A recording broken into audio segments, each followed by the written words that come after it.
A filosofia da mente, como o nome já diz, é o estudo do que seria a mente, essa entidade que tem pensamentos, sentimentos, percepções, toma decisões e que muitos consideram como sendo o próprio indivíduo. Uma das questões centrais da filosofia da mente é a questão mente-corpo, ou mente-matéria. A mente é física, ela é produzida pelo cérebro, ou ela é separada do cérebro, ou ela é não física. Lembrando que nesse vídeo, quando eu falar a palavra matéria, eu estou me referindo a qualquer substância física, até mesmo o vácuo ou o vácuo quântico, ou a energia. Uma das ferramentas que podem ser usadas no argumento para determinar se a mente é física ou não, seria o princípio da identidade, que diz que se todas as características de A são iguais a todas as características de B, então A é igual a B, mas se alguma característica de A for diferente de B ou vice-versa, então essas duas coisas são diferentes. É um princípio da identidade, é um dos princípios básicos da lógica, inclusive. Portanto, se encontrássemos alguma característica na mente que não pertence às coisas físicas ou das coisas físicas que não pertencem à mente, então teríamos que concluir o dualismo, ou seja, a posição de que a mente e a matéria são duas substâncias diferentes. Substância, nesse caso, no sentido filosófico e não no sentido químico. Descartes chamava isso de coisa pensante. No caso, o penso do Descartes, que é o cogito, se aplica muito mais do que apenas ao pensamento, ele se aplica a qualquer atividade consciente da mente.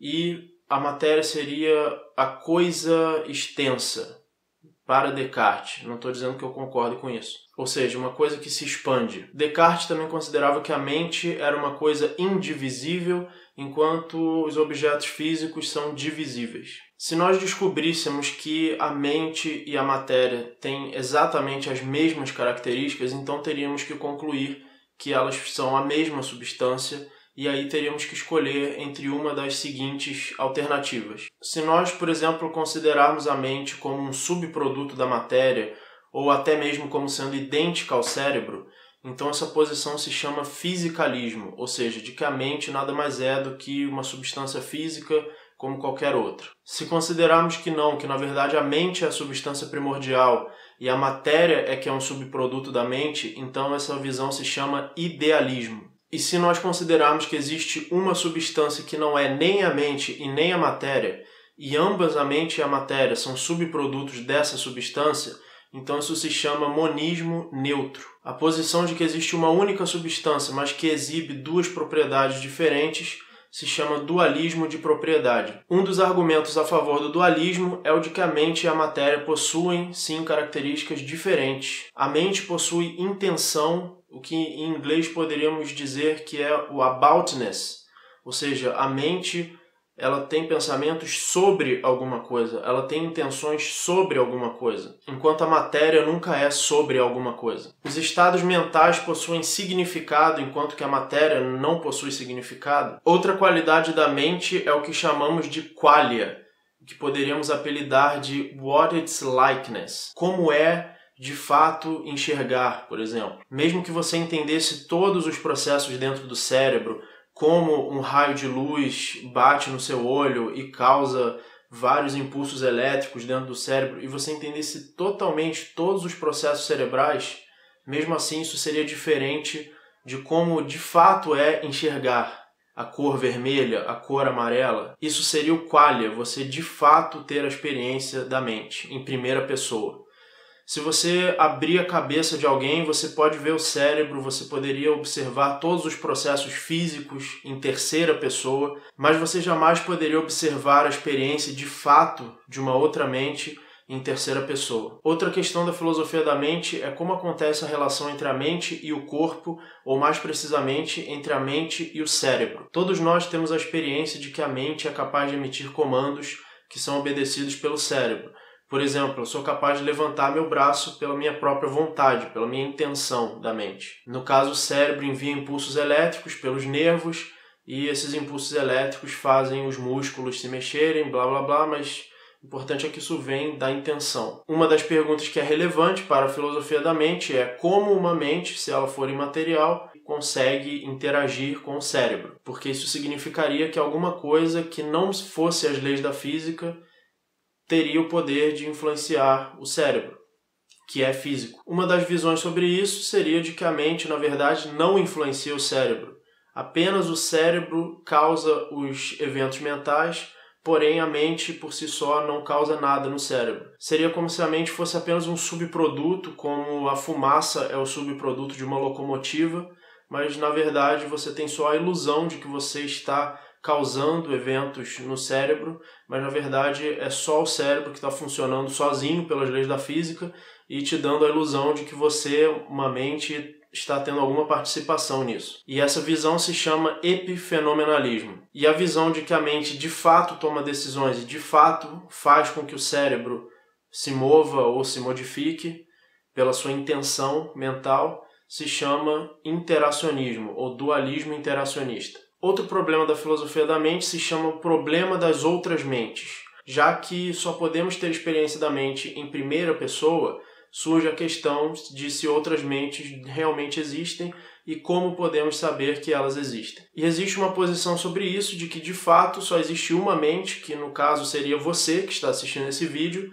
e todas as outras pessoas não possuem mente, elas existem apenas na sua mente, na sua imaginação, ou são apenas máquinas autônomas sem mentes. O termo para isso seria um zumbi filosófico. A posição de que só uma mente existe se chama solipsismo. Um dos argumentos em defesa da existência de outras mentes é que nós temos experiência de estados mentais em primeira pessoa e, por exemplo, se você der uma martelada no seu dedo, você grita de dor, mas antes de você gritar de dor, você tem o estado mental de dor, de fato, e como se você der uma martelada no dedo de outra pessoa, ela também grita de dor, você induz, por indução e não por dedução, que essa pessoa também tem um estado mental de dor. Então isso seria uma evidência de que existe, de fato, uma outra mente nessa outra pessoa. Mas isso é apenas uma evidência indutiva e não uma prova final dedutiva.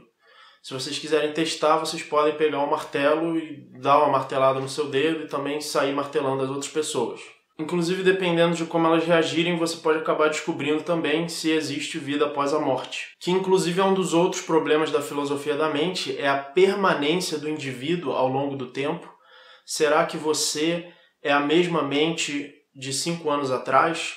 Ou aquela pessoa há 5 anos atrás era uma outra mente e aquela mente morreu e você entrou no lugar dela e você continua tendo as mesmas memórias que foram da outra mente. E outra questão é se a mente é eterna e continua existindo após a morte do corpo ou se a mente morre assim que o corpo morre. Com relação às outras mentes, também existe o problema de se as outras mentes têm a mesma experiência que eu tenho.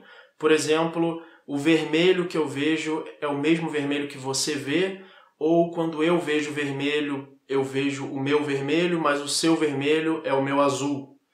Mas é impossível provar se o seu vermelho é o meu vermelho, porque eu nunca posso ter acesso à sua experiência em primeira pessoa e você nunca pode ter acesso à minha. Então nós simplesmente vemos uma determinada cor, chamamos ela do mesmo nome, mas não podemos provar que estamos vendo de fato, na experiência mesmo da visão, que estamos de fato vendo a mesma cor. Um outro problema da filosofia da mente é o problema do livre-arbítrio, se a mente ela realmente é livre para escolher, independentemente de outras forças ou outras causas que obriguem ela a fazer uma escolha, ou se na verdade ela é obrigada a escolher uma determinada coisa, seja pelo cérebro, ou seja porque ela tem um meio determinístico de fazer as escolhas que no final das contas não é livre e assim por diante. Inclusive o livre-arbítrio pode ser interpretado de várias formas diferentes, então acaba sendo uma questão bem complexa. É discutível que a filosofia da mente é um dos ramos mais fundamentais da filosofia, porque vários outros ramos, como por exemplo a ética, a estética e a filosofia da linguagem e etc., dependem e são derivadas da filosofia da mente, afinal elas são baseadas na noção do indivíduo humano, e esse indivíduo é a mente, e dependendo da natureza verdadeira da mente, isso vai afetar drasticamente a forma como você enxerga esses outros campos da filosofia. Dependendo da sua visão da filosofia da mente, isso pode afetar também a sua visão sobre a praxeologia e a economia austríaca. Afinal, a economia austríaca é sobre o indivíduo, sobre as escolhas do indivíduo, os valores que o indivíduo dá a determinados fins e meios, e as trocas que ele faz, e tudo isso, no fim das contas, é feito pela mente. O próprio Mises, no início da ação humana, propõe um dualismo metodológico, ou seja, ele propõe que o indivíduo humano seja tratado de uma forma diferente da matéria, não como uma matéria a ser analisada pela ciência empírica, mas sim como um ser intencional, consciente, apesar dele se abster dessa questão da filosofia da mente. Então é isso, espero que esse vídeo tenha sido útil. Se você gostou, clique em gostei, inscreva-se no canal, assista vídeos relacionados na descrição e até o próximo vídeo.